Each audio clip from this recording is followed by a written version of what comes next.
Don't look at the hallway, I told myself. Just breathe. But I couldn't stop looking.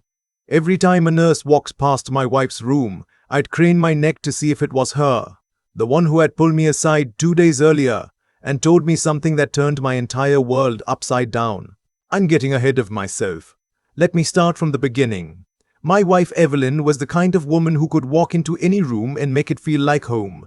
I'm not saying that because she's mine. I'm saying it because it was just true. She was a retired third-grade teacher from Macon, Georgia, taught for 31 years. When she finally retired, half the town came to her send-off at the school gymnasium. Kids who were now in their 40s drove back just to hug her. That's who she was. We met when I was 26 and she was 24. I was working at a sheet metal shop, saving up to start my own small contracting business. She was student teaching and driving a beat-up Datsun that broke down twice a week. I fixed it for her the first time without charging her a dime. She brought me a peach cobra the next morning and sat on the tailgate of my truck while I ate the whole pan. I asked her out before I finished. She said yes before I asked. 51 years. 4 children. 7 grandchildren. A house in Savannah that we paid off the summer our youngest graduated college. Evelyn kept a garden in the backyard that she tended like it was another child. Tomatoes, collard greens, sweet peppers, and so many herbs she started giving them away to the neighbors in little labeled bags. She was healthy. She was sharp. She walked 2 miles every morning without fail, even in the rain. So when she started getting sick, none of us understood it. It began about 9 months before that day in the hospital. Fatigue at first. And I mean bone-deep fatigue, not just being tired.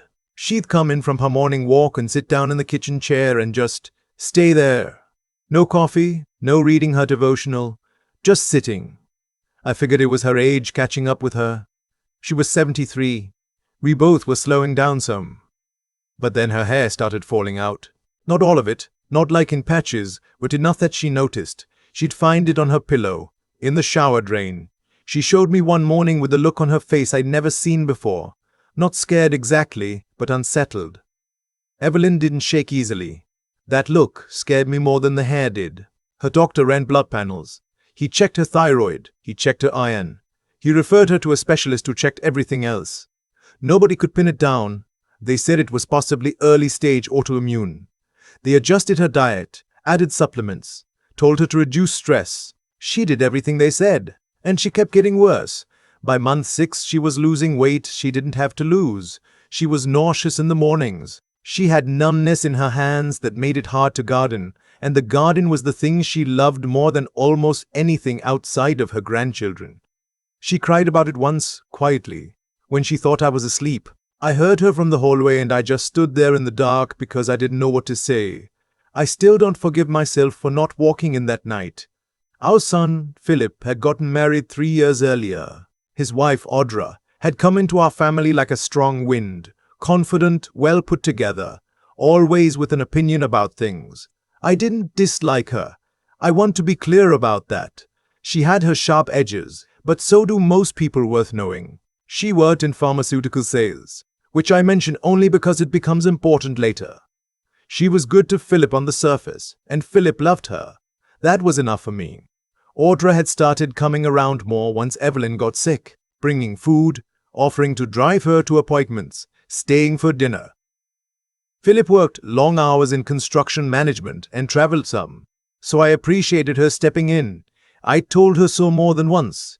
She'd smile and wave it off and say Evelyn was like a mother to her. I believed her. Lord help me, I believed every word of it. The day everything changed started like every other hospital day had been starting. Me sitting in a vinyl chair next to Evelyn's bed, watching her sleep, pretending to read a magazine. She'd been admitted 4 days earlier after a fall in the bathroom. Her legs had just given out under her. The doctors still hadn't told us what was wrong, only what it wasn't. It wasn't MS. It wasn't Parkinson's. It wasn't a stroke. Every test came back clearing one thing and pointing nowhere. I had stepped out to the vending machine down the hall. 3rd cup of terrible coffee, same as every morning, when a nurse got up at me. Not one of the floor nurses I'd gotten used to seeing. This was a woman I hadn't spoken to before. Name tag said Sandra. She was the head nurse on the unit. I'd find out later. Grey streaked hair pulled back, reading glasses hanging around her neck, the kind of composed face that had seen too much to show much. She said my name. I turned around with my cup of coffee, and she looked at me the way people look at you when they're about to say something they've been working up the courage to say for a while. "I need to show you something," she said. "Not out here." She walked me to a small supply room off the main hallway. She closed the door. She didn't sit down, neither did I. "We ran an expanded talks panel on your wife this morning," she said. "One of our residents requested it. The results flag something that doesn't belong in a person's system." I said, "What do you mean doesn't belong?" She said, "Thallium." I didn't know what that was. I told her so. "It's a heavy metal," she said. "It used to be used in rat poison before it was banned in this country in 1975. It's extremely toxic, even in small amounts. The reason it's so dangerous is because the symptoms, hair loss, fatigue, muscle weakness, neurological damage, they look exactly like other conditions. Doctors don't test for it unless they have specific reason to." She paused to let that settle. "The levels we found in your wife's blood work are not accidental," she said. "This is not environmental exposure. This is consistent with repeated ingestion over a period of several months." I heard every word she said. I understood every word she said. And for about 30 seconds my brain simply refused to accept what she meant by it. "Are you telling me?" I said. And my voice was someone else's voice, lower and quieter than mine ever is, "that someone has been poisoning my wife?" She looked at me straight and said, "That is what I am telling you." My legs went weak. I put my hand on a metal shelf to keep upright, and I just stood there, not saying anything, while the room tilted around me. "Who knows about this?" I finally asked. "Right now?" "Me, the resident who ordered a test. And you, not Evelyn?" "We felt you should know first." "What about?" I stopped. I had started to say my son's name, his wife's name. I stopped because a thought had broken the surface of my mind that I wasn't ready to speak out loud yet. A terrible, ugly thought that I immediately wanted to push back down. I didn't push it back down. "What do I do?" I asked. She said, "That's up to you. You can take this to the hospital administrator and they'll involve law enforcement. Or you can ask us to give you a little time. But not much time. Your wife needs treatment, and the investigation needs to start." I asked her for 1 hour. She gave me 45 minutes. I walked out of that supply room, past the nurse's station, past my wife's store, and out through the automatic doors to the parking lot. I stood next to my truck in the morning heat, and I breathed until my hands stopped shaking. Then I called my oldest daughter, Renata.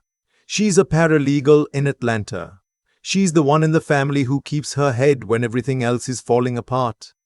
I told her everything. She was quiet for a long time. Then she said, "Dad, who has been bringing Mama food?" I didn't answer. I couldn't. "Who has been making her tea every morning when she goes to her appointments?" Still nothing from me. "Daddy." "I know," I said. "Do you want me to come?" "Yes," I said. "Do you want me to come?" "Yes," I said. "Come now. Don't say anything to Philip yet." She was on the road within 20 minutes. I went back inside. I stopped at Evelyn's door and looked in at her through the small window. She was awake, looking toward the window, watching the sky. She had that peacefulness about her that she always had in the mornings. She had no idea. She thought she had some mysterious illness.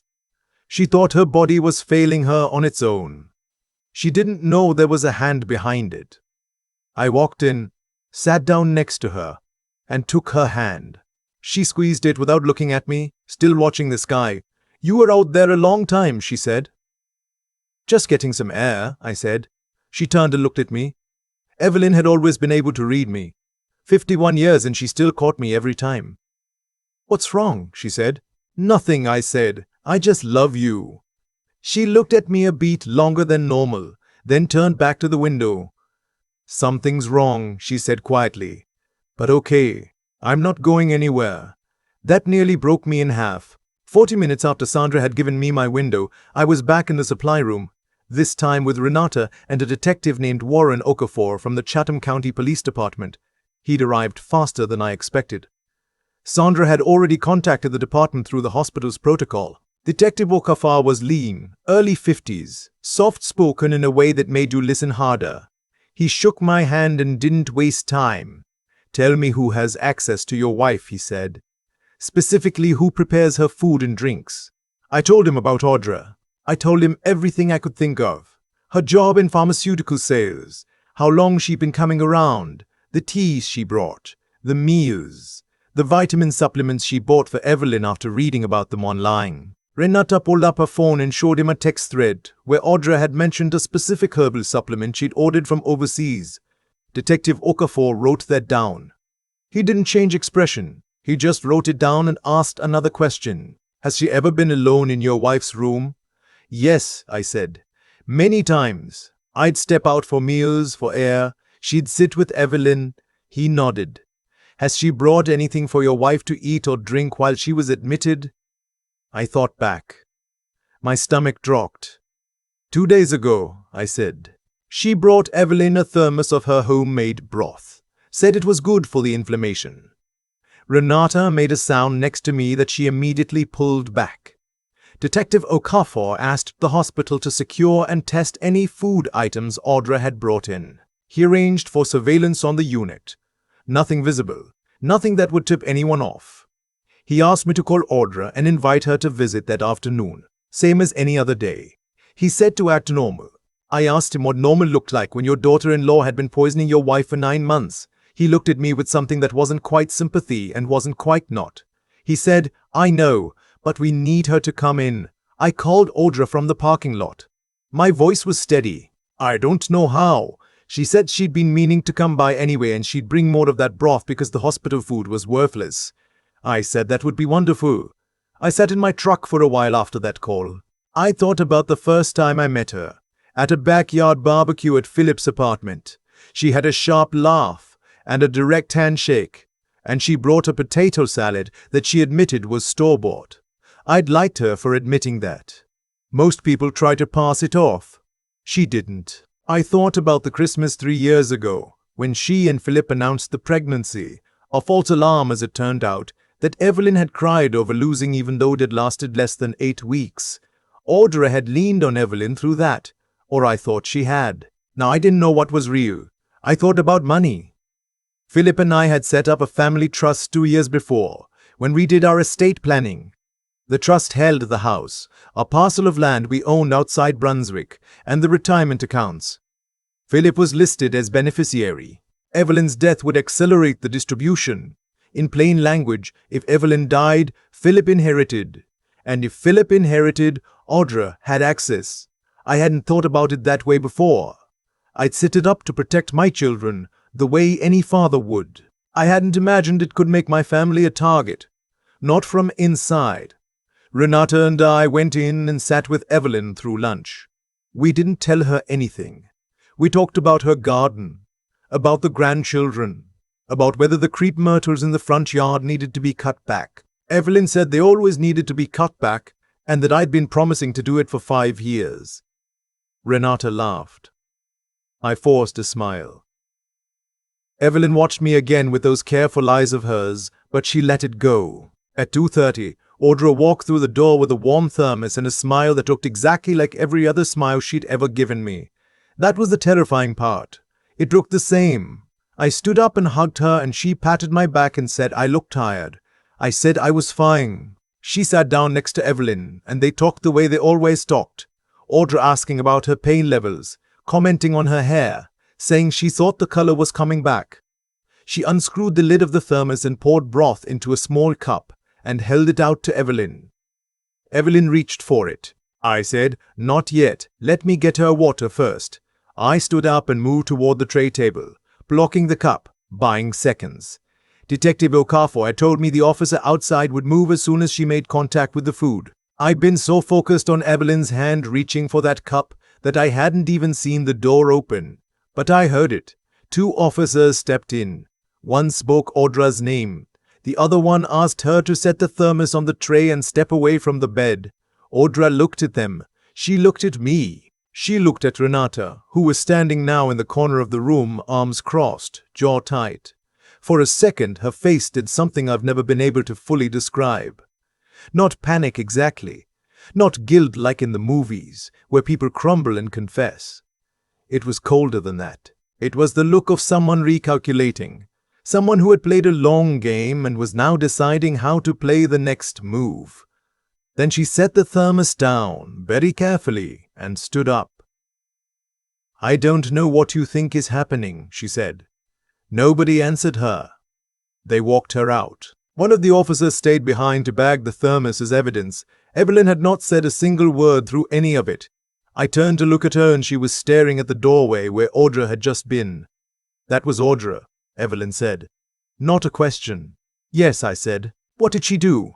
I sat down on the edge of her bed and took both her hands in mine. I had been trying to figure out for the past 6 hours how to say this to her. I still didn't have the words. I just had the truth. I told her. She didn't cry right away.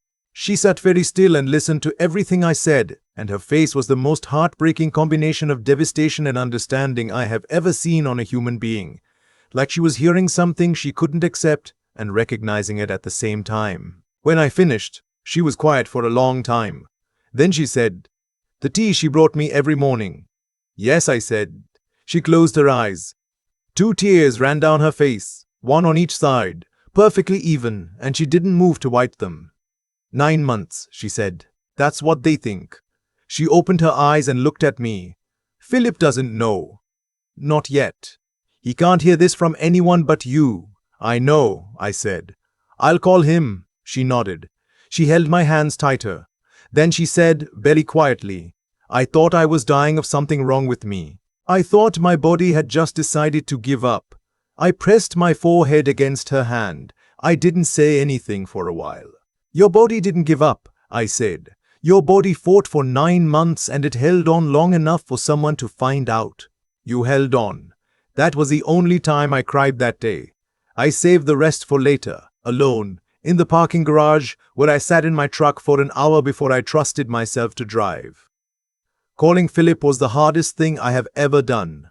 Harder than anything in 51 years of hard things. He didn't speak for almost a full minute after I finished talking. Then he made a sound I'd never heard from him before. Something between a sob and a word that never formed, and I heard him sit down heavily somewhere. "Dad," he finally said. "I know, son. I brought her into our family. You didn't know. There's no way you could have known. She was my wife. I know." We stayed on the phone like that for a while, not saying much, just connected. That's all I could offer him. I couldn't fix it. There's no fixing something like this. There's only getting through to the other side of it and figuring out who you still are when you get there. Audra was arrested that evening. Toxicology confirmed thallium in the thermos she'd brought in, consistent with what was in Evelyn's system. Investigators found additional evidence at their home. Materials, search histories, communications. Her attorney put out a statement. I didn't read it. Evelyn started treatment the following morning. Thallium poisoning has a treatment protocol. Chelation therapy. Supportive care. Time. The doctors told us the prognosis was cautiously good given how early the detection came. Sandra, the head nurse who had stopped me by the vending machine, came by Evelyn's room the day after to check in. Evelyn asked her to come closer and took her hand and thanked her. Sandra said she'd been watching the pattern for 2 weeks and that something kept nagging at her that she couldn't name. She said she'd finally decided the worst that could happen was she was wrong and she embarrassed herself. Evelyn said, "You saved my life." Sandra said, "You fought your way here. I just opened a door. That woman will be in my prayers for the rest of my life." It has been 8 months since that day. Evelyn is home. She walks her 2 miles every morning again. Slower than before, but she walks them. Her garden came back this spring. "The tomatoes are producing better than they have in years," she says, and I think she's right. She tends them with those same careful hands, and I watch her from the back porch sometimes and feel something that I don't have a complete word for. Gratitude doesn't cover it. Relief doesn't either. It's something closer to awe, that she is still here, that she came back to me, that the world did not take her the way someone intended it to. Philip is in counseling. He's doing the hard work of separating what was real from what was performed, and it is brutal, slow work. I don't have advice for him on that. I just show up. I call him. I tell him I love him. I show up. The trial date has been set. I won't go into the details of what the prosecution has, except to say it is significant. Whatever happens in that courtroom, I know what happened in that hospital room. I know what was in that thermos. I know what 9 months of slow poison looks like on a woman who never did a harmful thing in her 73 years on this earth. I've thought a lot about what I would say if I ever had the chance to ask Audra one question. Just one. Not why she chose the method she did, or how she got it, or when she decided. I'd ask her when she stopped seeing Evelyn as a person. Because that's the part I can't locate in my mind. The moment where someone looks at a woman like Evelyn, a woman who welcomed her, who loved her son, who brought her soup when she was sick and prayed for her by name, and decides that she is just an obstacle between them and money. I can't find that moment. I don't think I'm supposed to be able to. What I know is this. The world is full of good people, and it is also full of people who will stand next to you at a family dinner and smile at you while meaning you harm. I don't say that to make you afraid. I say it because it's true. And the truth is the only thing I have left to offer after a year like the one we had. Trust carefully. Pay attention to what doesn't add up, even when it's inconvenient to notice. And if you ever hear something that sounds impossible, if someone risks their job and their comfort to pull you aside in a hallway and tell you something that changes everything, listen. Before you dismiss, listen before you dismiss. Listen before you decide it can't be real. Because sometimes it is real. And sometimes listening is the thing that saves the person you love most. Evelyn is in the garden right now. I can see her from where I'm sitting. She's staking up the tomato plants and talking to them the way she always does, low and steady, like she's sharing a secret. She doesn't know I'm watching. She doesn't know I do this most mornings now. Just sit here and watch her for a few minutes before she comes inside.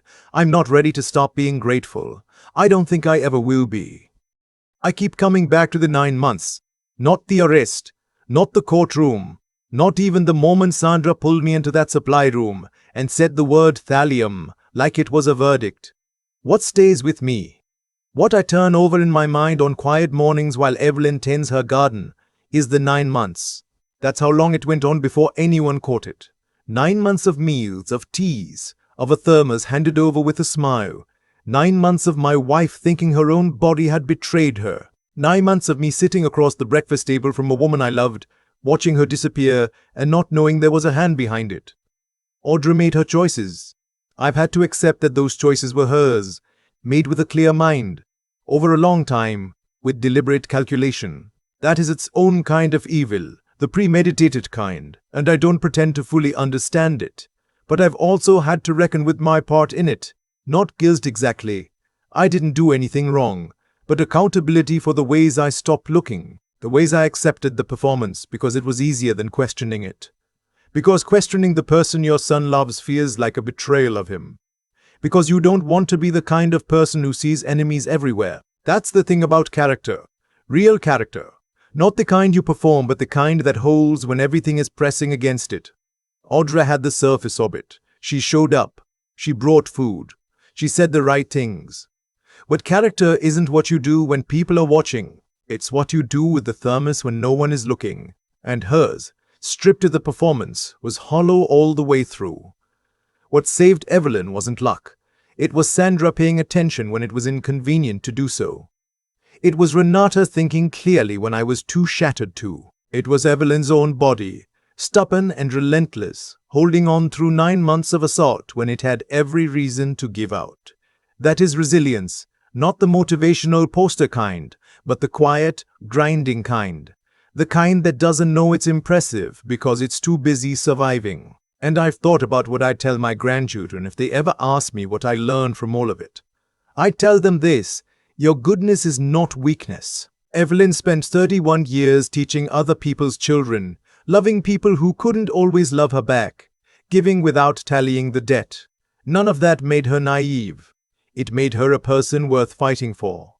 Don't let the Audras of the world convince you that being decent is a liability. But I'd also tell them to pay attention. Not paranoid, not suspicious of everyone, just awake. The people who mean you harm most often don't look like danger. They look like family dinners and homemade broth and someone who calls you on your birthday. Use your mind. Notice what doesn't add up. Trust the thing that nags at you in the middle of the night, the detail that sits wrong, the question you keep almost asking but don't. Evelyn is still here. She walks her 2 miles. She talks to her tomatoes like they have opinions, and maybe they do. I watch her from the back porch and I feel the full weight of how close it came and the full lightness of what we still have. That is enough. More than enough. It's everything.